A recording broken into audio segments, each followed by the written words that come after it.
Hello বন্ধুরা, তোমরা সবাই কেমন আছো? আশা করি বেশ ভালো আছো।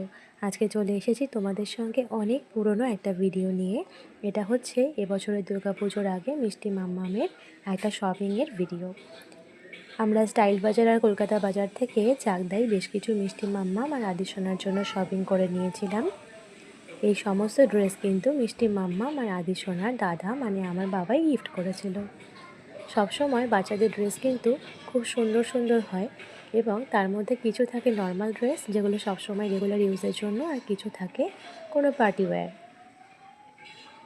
কিন্তু যেগুলো পার্টি ওয়্যার হয় সেগুলো তো সবসময় রাফ ইউজ করা যায় না, সেই জন্য বাচ্চাদের সবসময় পরার জন্য কিছু কমফোর্ট ড্রেস আমি ভেবেছিলাম যে বাবার থেকে নিয়ে নেব।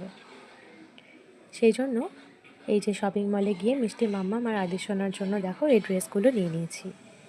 এরকম করে বেশ কয়েকটা টপ নিয়ে নিয়েছি মিষ্টি মাম্মামের জন্য, আর টপগুলোর সঙ্গে কালার অ্যাডজাস্ট করে নিয়ে নিয়েছিলাম বেশ কয়েকটা কিউট কিউট এরকম হট প্যান্টগুলো এত কিউট ছিল যে কোনটা ছেড়ে কোনটা নেব বুঝে উঠতে পারছিলাম না। মোটামুটি 4-5টা মতন টপ মিষ্টি মাম্মামের জন্য নিয়ে নিয়েছিলাম, আর নিয়ে নিয়েছিলাম এরকম 4-5টা মতন হট প্যান্ট। আর এখন যে ড্রেসটা দেখছো এটা হচ্ছে আদিসোনার উপরের শার্ট, এইটা আবার মিষ্টি মাম্মামের একটা হট প্যান্ট। কালারগুলো দেখেছো কতটা কিউট না? হঠাৎ করে আদিসোনার জন্য আবার একটুখানি জিন্সের প্যান্ট দেখে মনে হলো যে আদিসোনার জন্য একটা ফুল জিন্স আর একটা হাফ জিন্স নিয়ে নিই। জিন্সটাও ভীষণ কিউট ছিল। এই ড্রেসটাও আদিসোনার, আবার এই ড্রেসটাও আদিসোনার।